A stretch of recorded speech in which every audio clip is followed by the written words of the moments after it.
besar harus perubahan, sehingga cita-cita Tuhan, cita-cita kitab suci telah tersampaikan dalam konsep rahmatan lil alamin.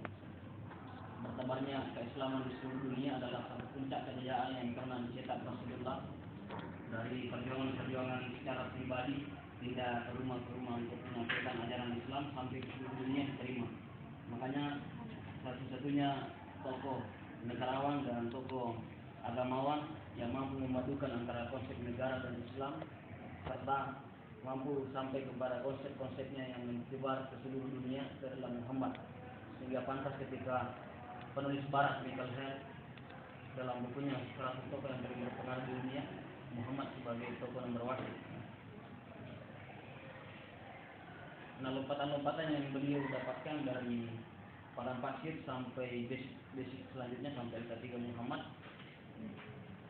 Basic pertamanya pada saat menerima wahyu dalam keadaan susah payah, di basic training, digembleng menjadi orang yang tangguh, tokoh-tokoh yang hebat. Kemudian yang keduanya sempat diambil pada saat dia hijrah ke Madinah. Hijrah ke Madinah itu adalah yang kedua Muhammad meninggalkan kota Arab menuju ke Madinah. Kemudian yang ketiganya yang pada saat kembali membangun peradaban di Makkah. Setelah konsepnya itu matang di Madinah, kembali ke Makkah disebut sebagai kota yang aman. Oke, sampai di sini ada pertanyaan.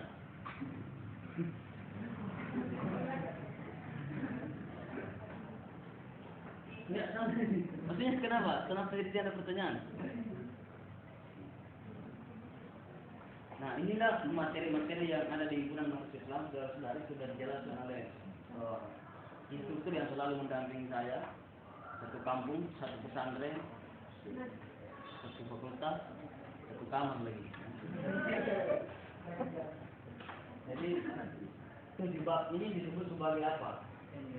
NDP. Apa itu NDP? Dari Al-Quran menjadi 7 materi. Iya, ada yang berkata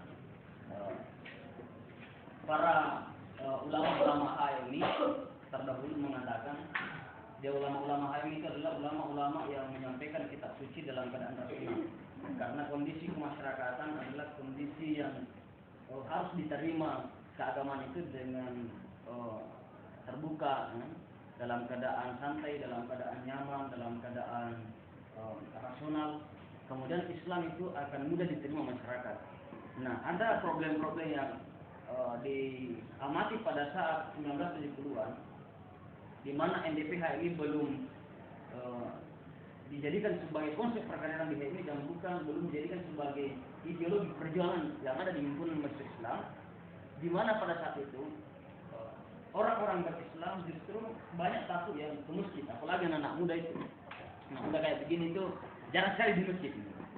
Kenapa jarang di masjid? Karena di masjid dia tidak mendapatkan kebahagiaan, di masjid dia tidak mendapatkan ketenangan. Pikirannya ingin mendapatkan ketenangan karena mendengarkan ceramah-ceramah, mendengarkan lantunan-lantunan kitab suci Al-Quran, tetapi dia tidak merasakan suatu kehadiran keislaman yang begitu menarik, begitu mempesona. Kenapa seperti itu? Karena kebanyakan pada saat itu orang-orang yang menyampaikan agama justru orang merasa takut, sehingga ketika dia masuk dalam masjid, yang didengar adalah ancaman gitu kan. Yang didengar adalah ancaman-ancaman, pengkafiran gitu. Nah, justru dia merasa resah karena kenapa? Dia tidak memahami secara rasional. Itu adalah landasan pertama kenapa HMI harus menghadirkan namanya NDP HMI, yaitu cara pandang kader-kader HMI terhadap penyebaran dalam kitab suci. Jadi pendekatan yang kita pakai menafsirkan ayat-ayat Al-Quran ya, dalam kacamata HMI seperti ini, 7 bab ini. Dan ini bisa dikatakan satu himpunan yang sistematis dalam kitab suci Al-Quran. Yang sering dikatakan Profesor Muhammad Majid sebagai doktrin itu trilogi bahwa Tuhan manusia alam. Itu adalah konsep dasar dalam Al-Quran. Adakah yang dibahas dalam Al-Quran selain dari 3 itu? Tuhan manusia alam. Sehingga jelas sekali trilogi Caknur dalam memahami Islam dan kitab suci disebut sebagai trilogi. Yang pertama adalah Tuhan, dan kedua manusia dan Allah. Inilah yang coba dipikir secara mendalam oleh Caknur, bagaimana memahami Al-Quran yang membahas 3 poin pokok ini atau cerita ini untuk Tuhan, manusia, Allah. Nah, untuk memahami secara lebih detail lagi, maka dia susun lagi ke bab ini. Jadi supaya memahami ketiga konsep dalam kitab suci ini secara lebih mudah. Jadi kita lagi tidak seperti di pesantren bertahun-tahun bahkan puluhan tahun mengkaji Al-Quran ayat per ayat tidak. Tetapi kita mencoba memahami kitab suci Al-Quran dalam keadaan substansi, isinya, maknanya dengan 3 konsep ini. Bahwa ternyata kitab suci dari 114 surah, 30 juz Al-Quran itu cuma 3 pembahasan pokok. Tetapi bagaimana pembahasannya ini Tuhan Musa? Nah, di sini kita bahas kepercayaan, kita lihat tentang manusia. Yang pertama kan kepercayaan. Jadi Tuhan Caknur boleh membahas di situ tentang ketuhanan. Jadi dasar-dasar kepercayaan merupakan refleksi dari Caknur. Dia katakan bahwa itu merupakan kebutuhan dasar manusia. Jelas. Sehingga kalau dalam LK1 dijelaskan kalau kebenaran. Selain itu menjadi bab 1. Kemudian esensi ajaran Islam. Esensi ajaran Islam sudah mencakup Tuhan, manusia, alam. Nah, yang untuk kemarin kan memang super senior. Ya seangkatan juga dengan pendialog. Jadi sehingga saya rasa juga sekalian di esensi dan dialog itu percaya tentang manusia. Nah, kita berada pada konsep ketiga, kemerdekaan manusia dan bangsa ini universal.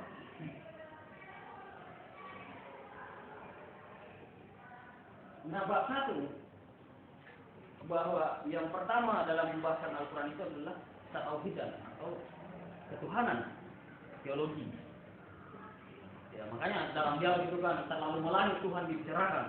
Pokoknya berdebat tentang Tuhan bagaimana, Tuhan berbentuk seperti ini kan, itu kan dalam bukunya Ahmad Wahid pergolakan Islam itu dia mau katakan Tuhan itu seperti yang modelnya tidak urusan di hari ini. Karena kenapa? Apa yang kita pikirkan itu bukan Tuhan. Karena Tuhan itu transenden, jauh di atas sana dan jauh dari pikiran-pikiran manusia. Sehingga itulah disebut sebagai la milik wa la mila. Tuhan itu tidak beranak dan tidak diperanatkan, dan Tuhan itu unik. Yang dimaksud unik menurut yang dimaksud unik menurut Caknur bahwa dia berbeda dari yang lain. Berarti ketika Anda mengkonsepsikan bahwa Tuhan itu seperti misalnya ini, berarti itu bukan Tuhan. Karena kenapa? Ada samanya. Sementara Tuhan itu berbeda. Sehingga mau mengatakan Tuhan itu bertanduk, Tuhan itu bertarik, tidak ada urusan. Karena kenapa? Bertanduk itu ada urusan. Kan? Kalau kau konsepkan Tuhan seperti itu, apa kau bilang Tuhan seperti itu bukan Tuhan. Karena kapan seperti itu bukan Tuhan. Karena melanggar konsep-konsep ketuhanan, yaitu unik. Unik itu dia berbeda dari yang lain. Sehingga apa-apa yang kalian pikirkan itu bukan Tuhan.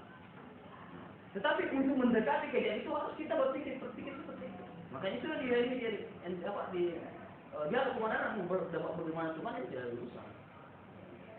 Nah, jangan sampai kita jatuh kepada persepsi bahwa yang maksud Tuhan itu Allah, itu keliru.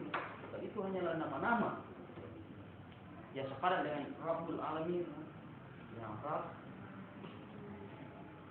Ini konsep seperti itu. Kemudian yang kedua, pengertian dasar tentang manusia. Kenapa manusia setelah Tuhan? Kenapa manusia? Karena manusia merupakan khalifah. Jadi manusia itu khalifah. Khalifah itu di mana?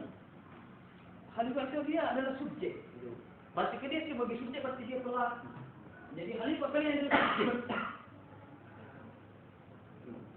Ketika subjek, maka dia pelaku. Kalau manusia itu objek, dia penderita. Makanya perempuan yang sekarang pertanyakan dulu sama pacarnya yang laki-laki itu. Tanyakan dulu, apakah saya ini sebagai subjek atau objek? Iya, karena kenapa? Terkadang laki-laki itu lebih banyak memposisikan dirinya sebagai objek. Hasrat, pemuas. Pemuas ingin dikatakan puas, gitu kan? Ingin dikatakan seperti ini karena mendapatkan Anda yang memiliki kualitas. Sehingga Anda sebagai objek untuk memuaskan si subjek. Nah, itu keliru. Karena kenapa? Tuhan menggunakan kata khalifah, manusia adalah subjek. Makanya kenapa pada masa jahiliyah ini ada masa-masa jahiliyah. Jadi masa jahiliyah itu perempuan tidak ada maknanya. Kenapa? Karena ketika dia lahir itu sebagai perempuan maka langsung di masa jahiliyah, langsung di umur hidup. Berarti memang dalam penelitian Fathur Rahman dengan beberapa pemikir-pemikir barat sebut sebagai komentaris bahwa perempuan di masa jahiliyah sebelum Muhammad menjadi rasul itu di bawah minus 0 derajat. Minus 0 derajat itu perempuan di masa jahiliyah. Ya, minus 0 derajat. Karena kenapa? Perempuan tidak lagi dijadikan sebagai hasrat pemuas seperti hari ini. Misalnya kan, kebanyakan perempuan ditampilkan di iklan-iklan media-media itu sebagai sebenarnya mengembalikan dia dari subjek menjadi objek. Dijadikan pajangan di mall-mall, dijadikan pajangan-pajangan di tempat-tempat yang menggiurkan orang datang. Makanya yang diterima adalah perempuan yang seksi, orang yang berjilbab membaca situ harus dia rubah tampilannya menjadi seksi, makanya harus semua terbuka gitu. Kenapa seperti itu? Karena dikembalikan pada posisi perempuan itu sebagai objek, bukan lagi subjek. Karena kenapa? Diciptakan kebutuhan-kebutuhan yang mendesak dalam kehidupan ini. Makanya terlalu banyak orang dicepatkan diselesaikan di kampus tanpa pengetahuan yang jelas, tanpa kematangan skill, sehingga ujung-ujungnya adalah disiapkan untuk bekerja, jadikan bekerja. Nah, ada konsep yang keliru mahasiswa karena dia kuliah dalam konsepnya itu setelah kuliah dia bekerja, itu adalah konsep keliru menurut saya. Karena kenapa? Ketika ada di pekerjaan seperti itu, Anda kembali kepada objek. Yang mestinya Anda pikirkan apalagi pada hari ini. Anda kuliah, pikirannya adalah bagaimana ketika selesai mempunyai pekerjaan. Jangan mempunyai pekerjaan, tapi mempunyai pekerjaan. Ini adalah membedakan kita dengan konsep-konsep yang lain. Jadi jangan berpikir itu terlalu rendah, terlalu kecil. Ketika saudara berjuang ini berjuang lagi di kampus untuk selesai, ujungnya menjadi pekerja. Tetapi menjadilah orang yang punya pekerja.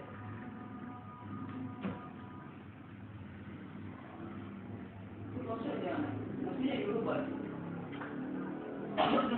Makanya Nabi Muhammad pada saat itu awal-awal Islam dia katakan bahwa perempuan itu dalam pembagian warisan, laki-laki mendapat dua, perempuan dapat satu. Sebenarnya bukan di situ orientasinya Muhammad, bukan. Nah inilah yang keliru disebut sebagai pemahaman Islam yang bersifat kulit-kulit gitu. Karena orang berdebat di sini, laki-laki dua, perempuan satu. Akhirnya perdebatan identik selesai. Jadi fikih itu setelah rampung dari awal sampai pada saat ini telah selesai, padahal itu hanyalah salah satu bagian dari pemahaman Islam.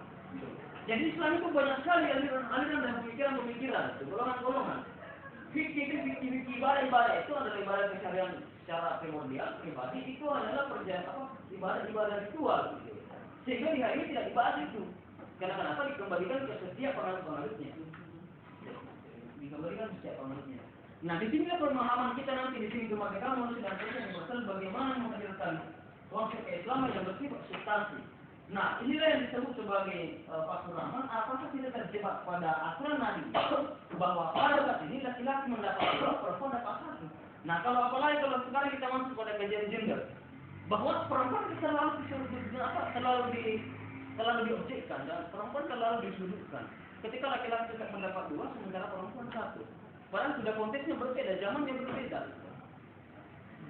Nah, ketika seperti itu memang yang menolak gender itu ketika dia memahami konsep Nabi ini sebagai konsep yang pada akhirnya konsep yang kulitnya saja.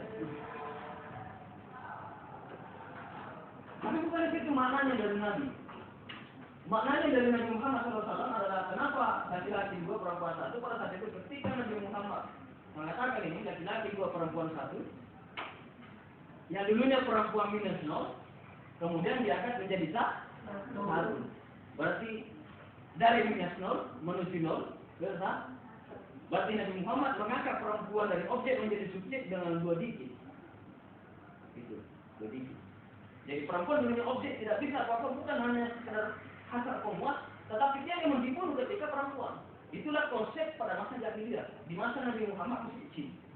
Nah itulah disebut sebagai minus 0. Sehingga Nabi Muhammad pada saat menjadi Rasul, dia mengubah itu tan perempuan dari objek menjadi subjek. Jadi inti Islam yang disampaikan Muhammad pada saat itu adalah perempuan dari objek, ya, dari objek menjadi subjek. Jadi bukan di dua laki-laki, bukan di satu perempuan, bukan. Tetapi Nabi Muhammad secara substansi memahami Islam bahwa perempuan itu sebagai objek kemudian menjadi subjek. Itu yang harus dipahami dalam NDPH ini. Jadi memahami NDPH himpunan manusia Islam seperti ini alurnya. Ya dulunya ketika tidak memahami ketika NDP tidak hadir, maka kita diperdebatkan pada personal keislaman yang kulit. Jadi kita berdebat tentang kulit-kulitnya sesuatu, tapi tidak berdebat tentang isinya. Jadi kita berdebat tentang aqua dengan klub misalnya. Kenapa misalnya ini ketika orang mau beli air seperti ini dia katakan saya mau beli aqua botol. Padahal itu mereknya klub. Karena kenapa itu sudah terlalu menjadi pasaran. Masalahnya apakah kita aqua atau klub? Itu kan perdebatan secara secara kulit. Bukan itu maknanya, tapi yang jelas isinya adalah air. Jadi air. Jadi bukan persoalan perdebatan kita di wilayah kulit.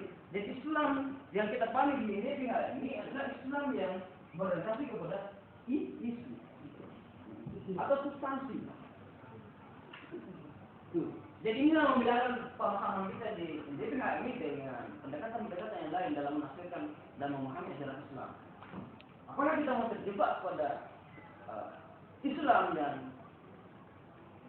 mau naik haji itu karena pertama untuk berwisata, yang kedua ingin mendapat gelar haji, kemudian ketiga ingin dipandang oleh orang, ingin dihargai ketika duduk di depan ketika ada pesta, ingin dihargai ketika masuk di masjid, ingin naik status derajatnya. Apakah itu menjadi ajaran-ajaran Islam? Itu hanyalah sebagai simbol. Tetapi yang menjadi inti dari itu adalah bagaimana ibadah Tuhan itu justru lebih banyak dari orang tertentu. Artinya fungsi-fungsi agama yang lebih banyak dikerjakan oleh setelah itu. Itulah itu sebagai isi. Jadi ini sebagai refleksi.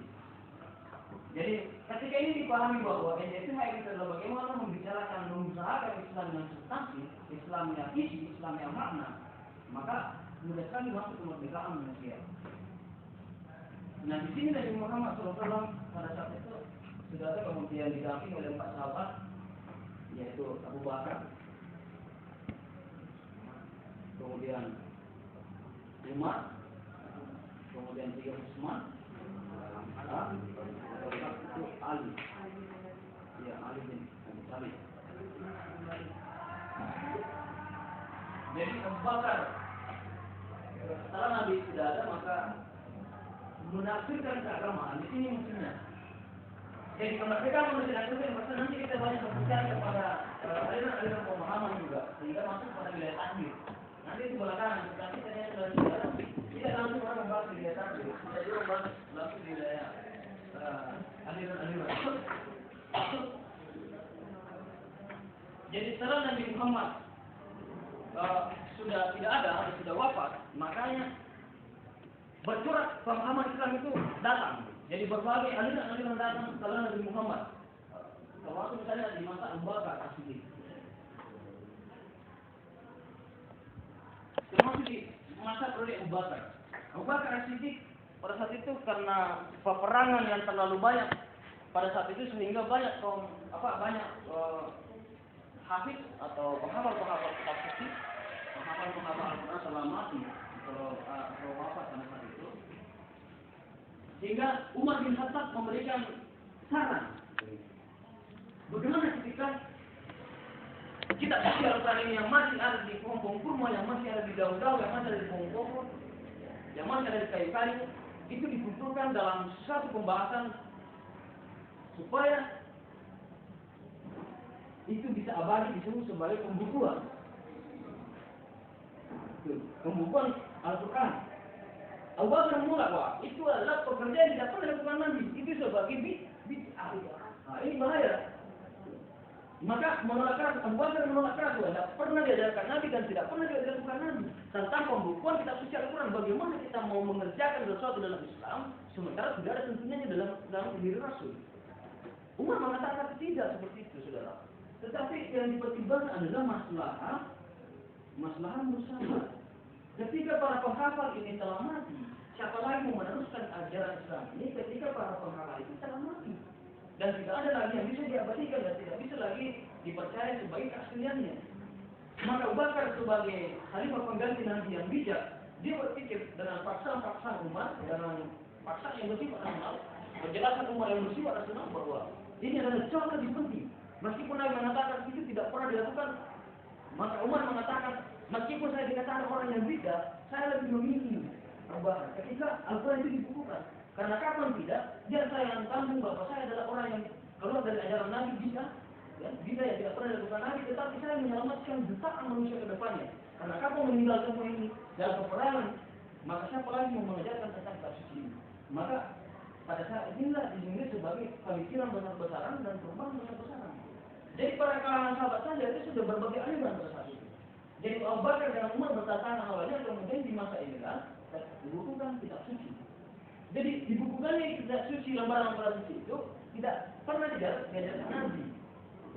Dan kenapa banyak orang yang mengklaim, kenapa banyak orang yang memusuhi orang yang Maulid, orang yang Isra Mi'raj? Kenapa itu dimusuhi? Sementara Nabi juga tidak pernah melakukan itu. Itu tidak seberapa.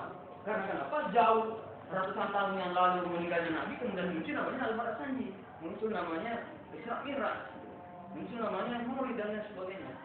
Nah sementara periode akhir Nabi Muhammad baru wafat, baru selesai meninggalkan umatnya, justru di masa 4 sahabat ini justru melakukan hal-hal yang tidak pernah dilakukan Nabi. Maka di sini perbedaan-perbedaan aliran dan perbedaan-perbedaan cara pandang. Meskipun tidak pernah dilakukan Nabi, tapi dia pertimbangkan kebaikan-kebaikannya. Nah di masa Umar disebut sebagai khalifah yang terlalu keras. Ya, khalifah yang terlalu keras. Nanti di masa Utsman disebut sebagai khalifah yang dianggap yang terlalu lemah. Dianggap lemah masa Utsman. Nanti karena mudah sekali dulu pemimpin itu terlalu tinggi. Ya, lebih mudah mengikuti ajaran pemahaman orang-orang yang ada di sekitar itu. Dia terlalu mengedepankan perasaan. Jadi Umar itu terlalu keras pada saat itu. Bahkan saking kerasnya Umar ada yang mengatakan ketika ada pada saat itu Nabi Muhammad ada yang datang kepadanya terus berdebat kemudian tidak ada ujungnya, kemudian dia tidak menerima ajaran Nabi, makanya dia bertindak secara Umar dan bertindak secara keras. Nah Utsman ini adalah disebut sebagai khalifah yang lemah. Kemudian setelah Utsman meninggal, ini karena persoalan politik. Karena persoalan politik pada saat itu di Jazirah Arab atau di Saudi Arabia adalah jalur perdagangan yang strategis, jalur perdagangan yang menghubungkan dari timur ke barat, kemudian dia ke utara ke Syria. Itu. Jadi pusat perdagangan pada saat itu memang jalur Arab itu adalah jalur perdagangan, sehingga kita namanya dari perdagangan ini ke politik. Sehingga orang-orang yang saudara-saudara kaya saja yang bisa tinggal di Saudi Arabia, yang bukan orang-orang kaya, saudara-saudara kaya, maka dia tinggal ke negara-negara yang lain. Makanya sejarah Nabi Muhammad dia menjadi pengembala dan pernah menjadi pedagang. Makanya yang dipersenting munafik dari dia itu adalah janda-janda kaya, orang yang kaya pada juga perempuan sebetulnya yang suci pada saat itu. Karena suci yang disucikan dalam agama Islam sehingga dia harus diperistri sebagai penumpang Muhammad. Nah ternyata ini dari perdagangan ke politik. Nah dari politik inilah pertentangan antara berbagai pihak Utsman, Umar, Abu Bakar, kemudian pihak Ali yang mengatakan bahwa Utsman ini terlalu lembek caranya memerintah. Makanya dari pihak Ali ada yang memberontak bahwa Utsman harus diturunkan. Bahwa ada juga yang dari golongan lain bahwa Utsman tidak bisa memimpin sebagai khalifah. Dan tidak mampu seperti Nabi Muhammad dan sahabat-sahabat terdahulu. Makanya Utsman dalam sejarahnya dia mati dalam keadaan diperangi. Nah ternyata ada yang sejarah kalau misalnya dalam bukunya Harun Nasution, ya, teologi Harun Nasution itu sejarah aliran dan sejarah analisa perbandingan. Dia katakan bahwa kematian Utsman ada pelakunya dari anak angkat Sayyidina Ali bin Abi Thalib. Jadi anak angkatnya dituduh sebagai pelopor kematian Utsman. Nah, di sini sudah terbagi, politik ini sudah terbagi pada saat itu. Dari politik Utsman kemudian politik Ali sudah terbagi-bagi.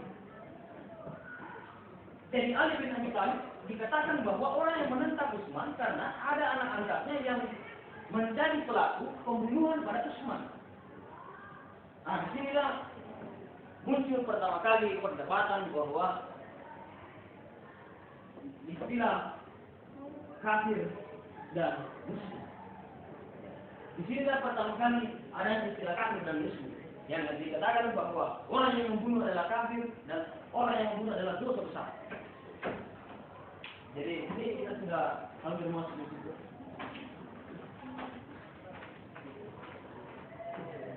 Jadi sejarah aliran pemikiran dalam Islam bukan dimulai dari ketuhanan biologi, bukan, tetapi pertentangan antara politik pada saat itu. Pertentangan antara politik yang ada di pihak Ali, Utsman, Umar dan Abu Bakar. Nah, karena peristiwa pembunuhan Utsman, maka di sini berbagai macam kelompok yang muncul. Berbagai macam kelompok yang muncul. Jadi di kemerdekaan Indonesia ini kita lebih banyak juga bercerita ke aliran-aliran pemikiran, yaitu misalnya Jabariyah, Qadadiyah, itu orang. Tapi sejarahnya di sini, tidak langsung ke sana. Ini sudah pola, jadi pola itu harus secara sistematis, secara mendalam. Bila ketika saya bawakan di satu kemarin, saya langsung ke kemerdekaan, kemerdekaan. Tapi ketika tulis soal pola begini itu, cakupannya sudah harus mendalam. Jadi sejarahnya di situ, dari pertentangan para sahabat ini, muncullah aliran-aliran pemikiran. Ya, dari di sini bisa bahwa golongan Ali kafir. Kenapa? Karena golongan Ali ada yang menjadi pelopor pembunuhan dari Utsman bin Khattab. Apa Utsman bin Affan? Ada yang pihak-pihaknya yang membunuh dari pihak Ali. Nah, makanya di sini muncullah namanya pertama golongan Al-Khawarij. Al-Khawarij mengatakan bahwa membunuh atau dosa besar adalah kafir. Jadi dosa orang yang melakukan dosa besar itu adalah kafir.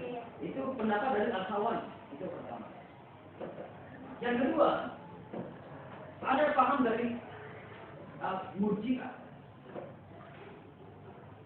Murji'ah mengatakan bahwa orang yang melakukan dosa besar dia masih tetap itu muslim. Jadi orang yang melakukan dosa besar yang masih dosa besar dia pembunuhan tadi, termasuk pembunuhan dosa besar. Jadi Al-Murji'ah mengatakan dosa besar yang dilakukan seseorang tetap dia muslim, bukan kafir, tetap muslim, tetapi hidup hasil perbuatannya tergantung dari Tuhan. Jadi perbuatannya itu tergantung dari Tuhan. Perbuatannya tergantung dari Tuhan. Maksudnya adalah bahwa kita tidak bisa memvonis orang yang membunuh seperti itu, apakah dia kafir, apakah dia muslim, kita tidak punya kewenangan apa-apa. Tetapi dia tetap muslim tergantung lagi dari kemauan Tuhan. Ketika Tuhan meridhoi, maka dia masuk surga. Ketika tidak meridhoi, dia masuk neraka. Nah, ini pertentangan itu. Jadi Al-Khawarij kemudian Murji'ah. Nah, kemudian golongan yang ketiga disebut sebagai golongan Mu'tazilah. Golongan Mu'tazilah mengatakan bahwa orang melakukan dosa besar, orang yang melakukan dosa besar bukan kafir, bukan juga muslim. Ya. Jadi dia tidak memanut paradigma 1, 2, Murji'ah maupun Khawarij. Tapi Mu'tazilah disebut sebagai pemikiran yang liberal. Jadi konsep liberal itu sebenarnya sudah ada di Islam pada abad-abad sebelumnya, pada abad-abad ini, abad ke-7, di masa Nabi Muhammad beserta sahabat. Nah, konsep liberal ekonomi dan Smith itu nanti kan setelah revolusi Prancis di abad 19 menulis tentang liberal, itu jauh sekali sebenarnya sudah ada pemikiran liberal.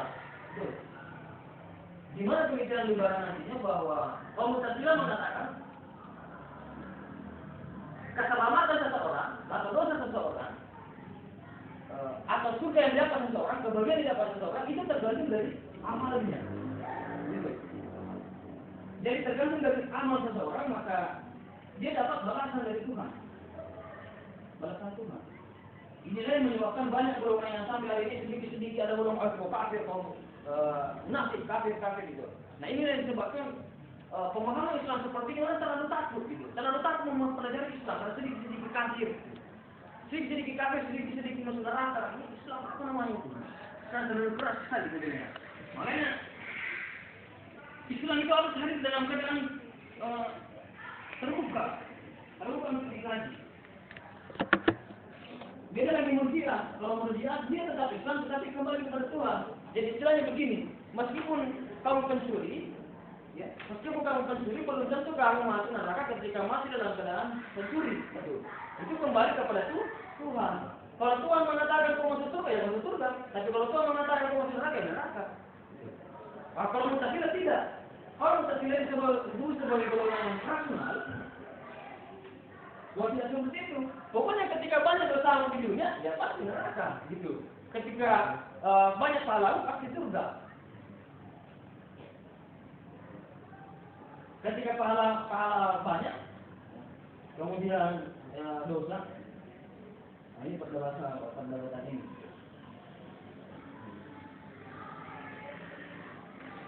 Jadi Mu'tazilah. Nah, ketika pemahaman ini maka mengkerucut pada dua aliran nantinya, yaitu aliran Jabariyah dan Qadariyah.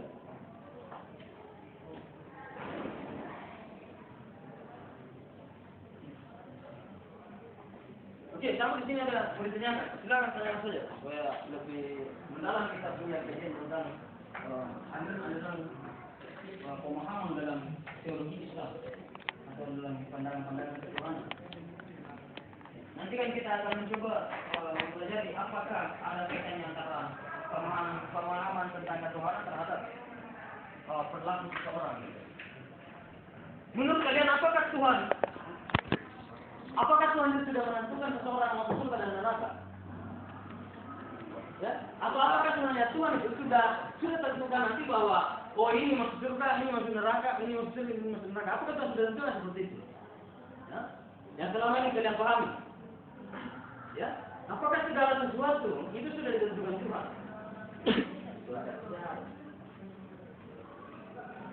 Terus bagaimana?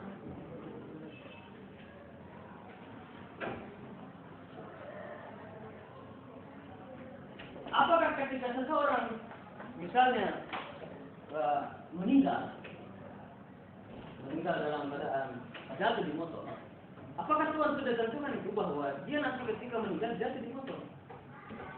Apakah Tuhan sudah tentukan itu? Ya?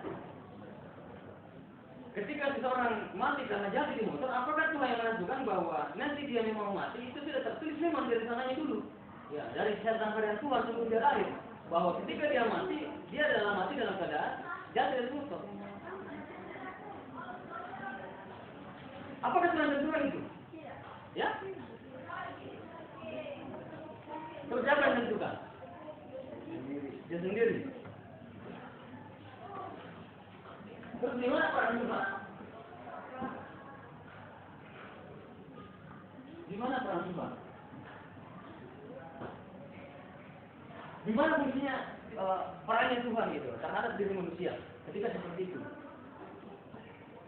Nah, perdebatan-perdebatan inilah yang mengawali perdebatan teologi tentang ketuhanan konsep-konsep pemikiran dalam keislaman.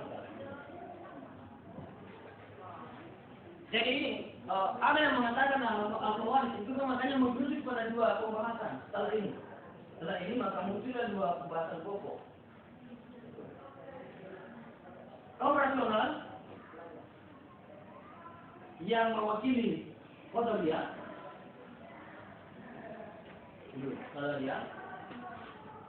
rasional berlawanan dengan tradisional yang diwakili oleh Jabariyah.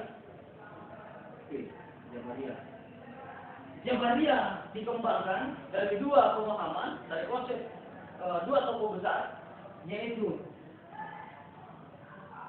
Musa al-Asy'ari. Dan yang kedua Muhammad al-Maturidi. Dia konsep pemahaman yang tradisional. Kemudian Musa al-Asy'ari inilah yang menganut paham sebagai konsep Ahlus Sunnah wal Jamaah.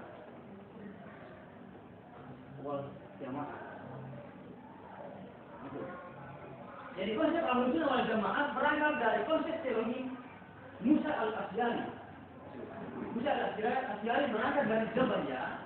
Jabariyah itu adalah fatalisme. Ia mengatakan bahwa sebenarnya kehidupan kita ini adalah kehidupan yang terpaksa. Hanyalah kita ini mengerjakan sesuatu karena memang sudah seperti itu. Gitu. Jadi apapun yang kita kerjakan memang karena Tuhan memang sudah menghendaki begitu. Jadi terima saja nasibmu. Ketika memang nasibmu seperti ini, ketika memang kamu apapun yang kau kerjakan di permukaan bumi, maka Tuhan memang sudah mengatur seperti itu. Jadi disebut sebagai konsep Ahlus Sunnah wal Jamaah. Kalau diperluas lagi itu salah satu salah satu pemahaman dalam Islam atau kelompok Islam yang berpaham Ahlus Sunnah wal Jamaah. Ahlus Sunnah wal Jamaah berasal dari pemikiran Musa al-Asy'ari yang terlalu tradisional yang mengatakan bahwa segala kehidupan yang terjadi di permukaan bumi ini dan seluruh aktivitas manusia itu karena kehendak Tuhan. Itu sudah didesain Tuhan dari paham Jabariyah atau paham yang bersifat fatalisme. Kalau pemahaman rasional itu disebut dalam bahasa Inggris sebagai free will, ya, atau free will. Sesuatu yang bebas berkehendak, ada yang mengatakan bebas.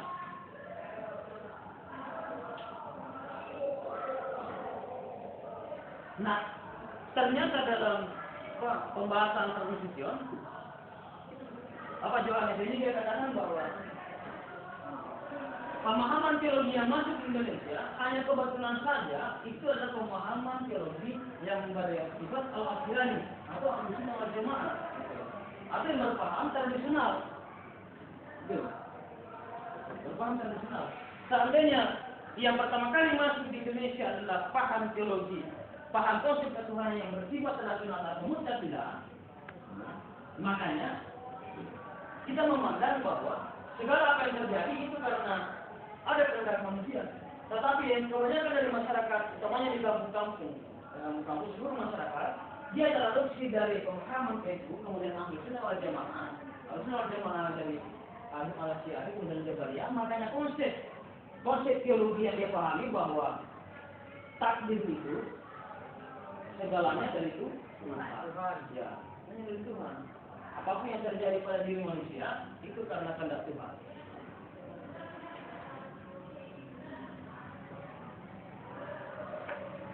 Jadi kemerdekaan manusia dan manusia ini, apakah ada kemerdekaan yang manusia untuk berkehendak? Apakah ada kebebasan manusia? Tidak manusia ini. Apakah memang manusia itu memiliki kehendak untuk bertindak? Ataukah memang tidak? Ataukah seluruh tindakan manusia memang itu karena Tuhan yang mengontrol itu? Tuhan yang mengontrol.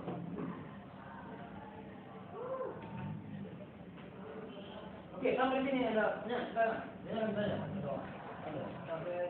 Ya. Tadi masalah konsep pemikiran dari Abu Musa al-Asy'ari tadi Pak. Ya. Ya, seperti yang saya baca di dalam bukunya Dr. Mustafa Abdul Razik yang judulnya Ilmu Kalam, bahwa konsep pemikiran Musa al-Asy'ari ini yang kemudian membuat paham Ahlus Sunnah wal Jamaah atau aliran Asy'ariyah itu mengatakan bahwa manusia itu memiliki daya untuk menciptakan sebuah perbuatan. Tidak istilahnya tidak selalu berpaham penuh Jabariyah, kan? Iya. Istilahnya ada campur tangan Tuhan dan ada juga daya untuk menciptakan sebuah perbuatan. Istilahnya tidak sepenuhnya kepada Tuhan, kan? Itu kalau menurut buku itu sudah kan ilmu kalam. Ya, ilmu kalam. Musa al-Asy'ari memang dia adalah penengah ya, dia diklaim sebagai penengah antara perdebatan Jabariyah dan Qadariyah. Oke, seperti itu. Berarti al-Asy'ari itu dia kadang-kadang Qadariyah, kadang-kadang Jabariyah. Dia katakan bahwa dia mengakui bahwa manusia manusia punya kehendak untuk berbuat apa saja. Tetapi ujung-ujungnya itu dikembalikan kepada Tuhan. Makanya dia pertengahan. Jadi Ahlussunnah wal Jamaah disebut sebagai paham yang berada pada pertengahan antara Jabariyah dan Qadariyah. Tetapi ujungnya kembali ke Tuhan. Gitu. Jadi sama dengan Jabariyah yang ujungnya ke Tuhan. Cuma dia juga menempuh jalur-jalur lain dan ujungnya sebenarnya kembali ke Tuhan. Maksudnya begini. Kalau Mu'tazilah itu, kalau kamu tahu orang masuk surga, maka dia lihat kebaikannya. Ketika banyak kebaikannya di dunia, pasti surga dia dapat. Itu hukum kehendak Tuhan. Tapi kalau Ahlussunnah wal Jamaah atau Al-Asy'ari, ketika kita tidak tahu apakah seperti itu, karena ketika orang melakukan kejahatan belum tentu dia neraka, itu kembali kepada Tuhan. Nah, sama dengan konsepnya Jabariyah. Konsep tradisional Jabariyah, bahwa segala sesuatu kita ini kembalikan kepada Tuhan, dan kita ini berkehendak itu karena Tuhan. Makanya saya katakan bahwa konsepnya ini sama dengan Jabariyah, karena ujungnya kembali ke situ. Jadi tidak ada kemampuan seseorang untuk berkembang gitu. Ketika itu yang terlalu banyak dianut. Makanya himpunan Masjid Islam hadir dalam keadaan memberikan tawaran konsep teologi utamanya di kemerdekaan manusia, bahwa manusia itu memiliki kemerdekaan untuk berkehendak. Oke, yang sini tadi bertanya, silakan. Ya, ini tadi bertanya. Kawan di sini, berkumpul. Bertanya tadi. Siapa tadi yang angkat tangan? Bersama dengan itu. Ya, silakan. Ya. Saya mau bertanya tentang apa yang dikatakan oleh Al-Quran itu. Ya. Yang terlai pun daun japitan tidak dicatat. Oh iya. Yang kitab itu, kalau masuk sama itu. Bagaimana itu kata? Itu surah Al-An'am. Surah Al-An'am yang disebutkan. Atau surah Al-An'am. Berarti segala sesuatu yang akan terjadi sudah dicatat atau bagaimana? Terlai daun pun yang jatuh di permukaan bumi. Kecuali semuanya diketahui Tuhan. Iya. Apakah sama yang samping lagi? Ini ya? Angkatan. Angkatan berapa? 13. Jadi sudah 14 itu. 14. Oke. Siapa namanya? Lagi mana? Malik. Hah? Malik. Iya. Kalau memang Tuhan Maha tahu, apakah Tuhan mengetahui bahwa di punggung Khalid ada palu? Betul. Apakah Tuhan tahu bahwa di punggung Khalid ada palu? Apakah Tuhan tahu? Apa Tuhan tahu tadi? Ya, ngapain Tuhan bisa tahu itu? Ya?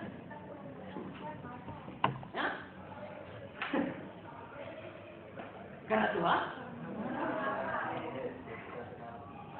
kalau Tuhan Maha tahu sama dengan apakah Tuhan itu Maha kuat? Apakah Tuhan Maha kuat? Sudah bikin lagi satu bagus begini. Ketika Maha kuat. Coba berdoa saja. Mas tunjukkan ke saya di mana Maha kuatnya Tuhan yang kau pahami ketika bisa membuat ini. Ini. Gimana? Kepada bahwa Tuhan Maha kuat. Kepada. Nah, suruh bikin ini satu saja. Yang persis bulan ini, jangan ada rusak-rusak di samping.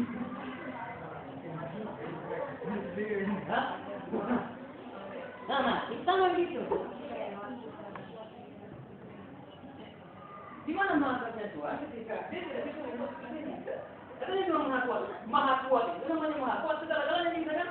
Iya, betul. Sama dengan kita kan Tuhan memindahkan batu besar dari tempat yang satu ke tempat yang lain. Kalau tidak bisa berarti dia tidak Maha.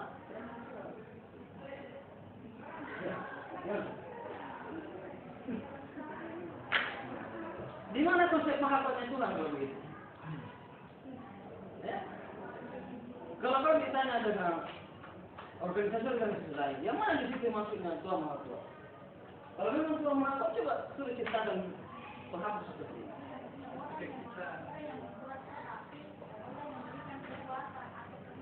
Nah, itu permasalahannya.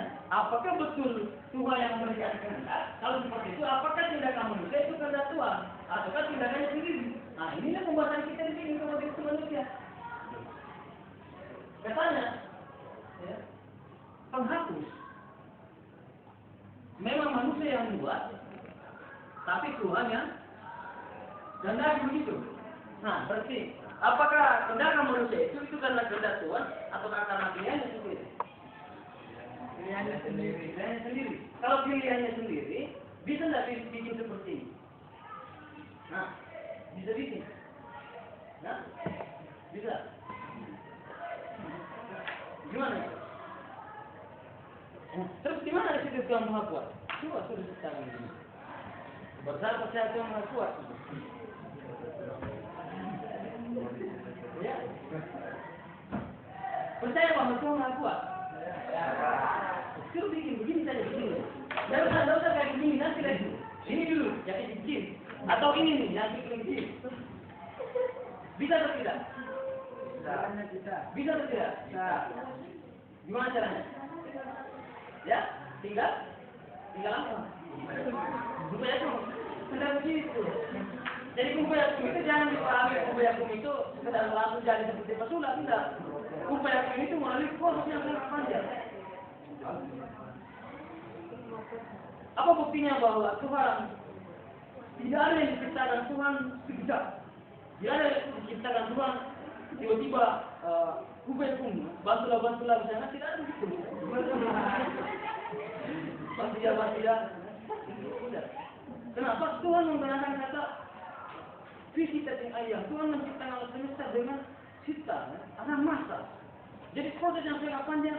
Kenapa Tuhan tidak menggunakan kekuatan yang mengatakan kumpul tiba-tiba langit jadi, tiba-tiba alam semesta ini jadi kumpul tidak?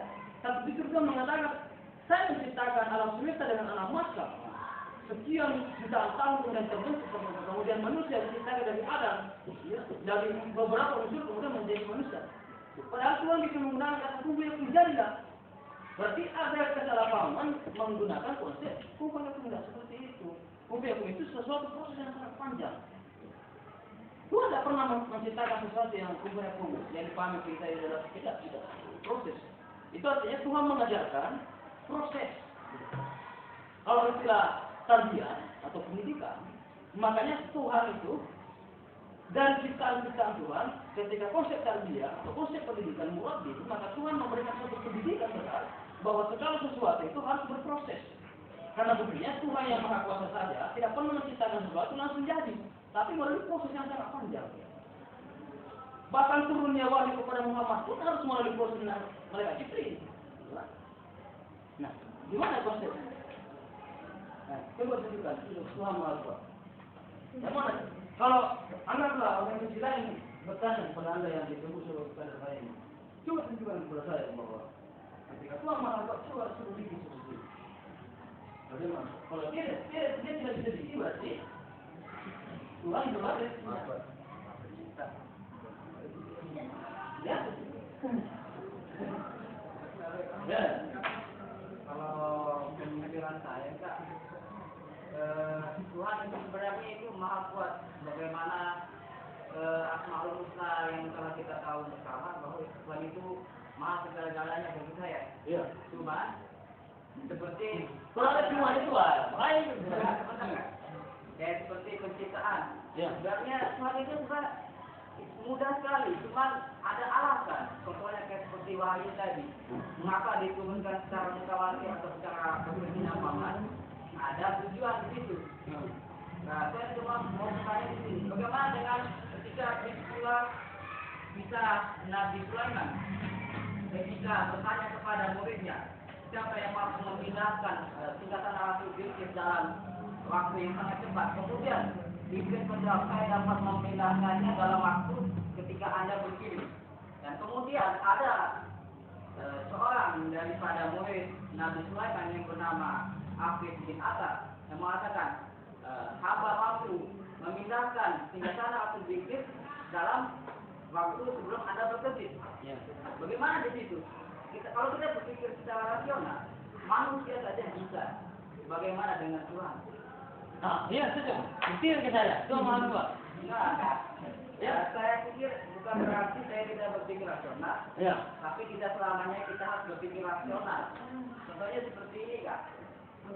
Kita kebanyakan kita itu sebenarnya percaya, tidak semuanya itu rasional atau secara universal. Contohnya kita menaiki sebuah kapal. Sebenarnya kita itu bukan istilahnya berpikir rasional itu, tapi percaya bahwa kapal ini bisa mengantarkan kita ke sebuah tempat. Ya. Gitu.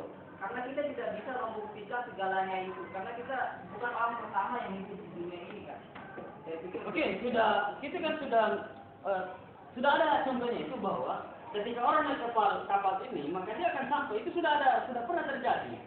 Makanya itu rasional bahwa naik kapal yang sekian saja besarnya, kemudian berlayar sekian hari, kemudian bisa sampai ke sana, ke tempat-tempat yang terlalu jauh. Karena kenapa? Sudah ada sebelumnya contohnya. Gitu. Maka itulah disebut juga sebagai rasional, bahwa itu betul-betul rasional bisa sampai dengan hal-hal seperti itu. Nah, pertanyaan kemudian sebagai kadar saya yang mengawali bahasa ini, ketika ada orang bertanya bagaimana itu maha kuasanya Tuhan, ketika dia maha kuasa, bisakah Tuhan menciptakan tongkat? Bisakah Tuhan menciptakan? Bisakah Tuhan memindahkan batu besar? Dan apa yang lain? Bisa. Ya. Tapi mau apa? Begitu misalnya itu Nah, tahu yang tadi, kira-kira apa saya? Apa yang saya Tuhan mau tahu ini? Bahwa dia bisa panas semuanya itu. mau apa? Tuhan bikin Tuhan. Nah, itu masalahnya apakah Tuhan itu? Nah, ini. Apakah Tuhan itu universal? Apakah konsep Tuhan itu universal? Apakah dia personal? Itu masalahnya. Apakah Tuhan itu sifatnya universal? Konsep Tuhan universal? Apakah dia individu? Personal. Yang dimaksud personal bahwa pokoknya ketika ini ada panah di punggungnya, kemudian ini ada pintu di pantat dan lain-lain, wah itu tanda-tanda Tuhan. Kalau seperti itu berarti Tuhan itu bersifat personal dalam individu. Tuhan setiap seorang diurusi semua. Ataukah pemahaman kita tentang konsep itu bahwa Tuhan itu mengetahui secara universal, secara umum. Nanti dari pilihan-pilihan manusia yang menyebabkan adanya itu, yang menyebabkan adanya misalnya nanti kita keempat. Karena memang katanya teman-teman, karena Tuhan maha tahu. Makanya kita tahu semua itu.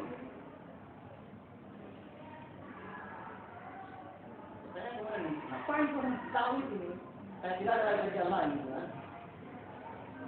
Nah, apakah konsep maha tahunya Tuhan seperti itu? Sama dengan ini, apakah konsep maha kuasanya Tuhan, maha kuasanya Tuhan bisa menciptakan seperti ini? Guna apa? Ya, guna apa? Tapi itu membuktikan bahwa dia maha kuasa. Banyak tuh yang tidak mesti dari itu apa penabut itu. Nah, terus gimana itu pemahamannya Tuhan maha kuasa? Bukan berarti tidak bisa, Kak. Cuma nggak penting, tidak jadi Penting. Iya. Mau di apa? Kecuali kalau memang ada kehendak dari Tuhan ingin menciptakannya, bisa. Cuma tujuannya apa gitu? Tidak ada tujuan. Ya tujuannya adalah untuk membuktikan bahwa dia maha kuasa. Masih banyak yang lain. Misalnya kalau mau bilang bisa tapi bisa jadi mau dibawa sama supaya kalian realitas, kayaknya tidak bisa kalau spontan secara aksiden begitu kan. Maksudnya dari misalnya contoh kita berdoa saja mungkin kadang dan terkadang beberapa ke depan ini kan. Misalnya kalau Tuhan dibilang begini bisa karena kalau dibilang tidak bisa tak berarti kan tidak maksudnya kita batasi kebisaan ini Tuhan cuma di kepala saja. Oh iya, berarti ketika tidak bisa, dia tidak maha kuasa kan? Berarti dia bisa. Tapi kalau dibawa pada itu karena tidak bisanya Tuhan, itu tidak maha kuatnya. Justru ketika mampunya Tuhan menciptakan seperti ini, disitulah bukti bahwa dia maha kuat. Ya. Justru karena Tuhan tidak bisa menciptakan apa seperti ini, maka disitulah buktinya bahwa dia betul-betul maha kuat. Gimana ya mengutarakan itu pembahasan? Maksudnya, Anda yakin bahwa Tuhan maha kuat? Iya. Bisa nggak menciptakan seperti itu? Tidak bisa. Bisa. Mana buktinya bisa? Kalau tidak bisa. Mana buktinya bisa? Ada nggak? Itu kan hanya perkataan. Kira-kira bisa nggak terbukti betul itu atau tidak memang? Bahwa betul tidak? Kalau sekarang tidak sekarang seperti kita. Iya seperti ini. Bahwa dia maha kuat, dia harus menciptakan seperti ini. Bisa atau tidak? Misalnya kalau bisa, berarti kita lemahkan itu pandangan terhadap Tuhan. Karena saya bilang, misalkan kita surga bisa enggak, bisa. Jangan coba. Berarti kita bilang kita lemahkan ini posisinya Tuhan ini, kedudukannya. Makanya dia tidak bisa. Iya. Jangan dia tidak bisa. Karena tidak bisanya itu, disitulah dia maha kuat. Oh iya. Nanti hasilnya. Iya, nanti paham.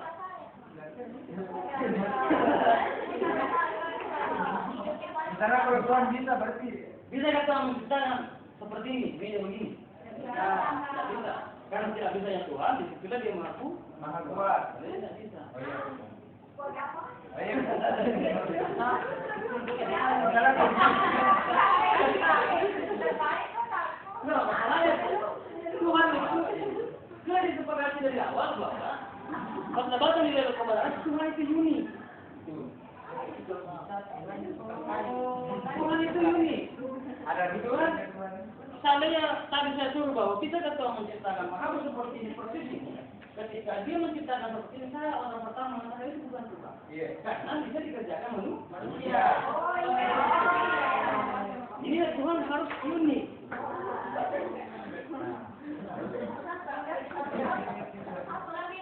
Sama dia kata, bisakah biasa di kampus itu orang yang baru mau basic, engineer yang mau basic, bisakah Tuhan menciptakan batu besar, kemudian dia tidak bisa mengangkatnya? Bagaimana itu menentang? Bisakah Tuhan menciptakan batu besar, atau bisakah Tuhan memindahkan batu besar? Kalau dia bisa pindahkan batu besar, berarti sama dengan manusia yang bergotong royong, kemudian pindah itu batu besar. Tuhan itu unik, berbeda dari yang lain. Ketika dia harus dipaksa untuk menciptakan seperti ini, semua lihat bahwasanya justru karena tidak bisa itu dari situlah kemampuannya yang membedakan dia dengan yang lain. Seandainya bisa menciptakan seperti ini dengan sekejap, ya, saya orang pertama mengatakan itu bukan Tuhan, karena manusia juga bisa membuat seperti ini, bahkan jauh lebih canggih dari ini. Nah itulah konsep ini. Nah ini kan bersifat, apakah Tuhan bersifat universal? Sampai Kak, Ya. dari konsep unik Tuhan tadi, jadi apakah Tuhan itu dibatasi dengan kalau dia menciptakan sesuatu yang bisa dikerjakan oleh makhluk yang lain? Apakah itu tidak membatasi daripada Tuhan itu sendiri? Adakah yang diciptakan Tuhan yang bisa diciptakan orang lain? Bahkan Tuhan mengatakan, tidakkah kamu melihat merenungi bagaimana nyamuk diciptakan? Sehebat-hebatnya orang Amerika menciptakan teknologi, sehebat-hebatnya orang Eropa sampai kepada puncak peradaban teknologi. Satu nyamuk pun dia tidak bisa diciptakan. Itu satu nyamuk. Tidak usah nyamuk yang demam berdarah gitu kan? Tidak usah, yang nyamuk kecil aja. Cuma manusia tidak bisa menciptakan. Padahal manusia sudah sampai kepada tingkat tinggi itu pengembangan teknologinya. Berarti cipta-cipta Tuhan itu sesuatu yang unik.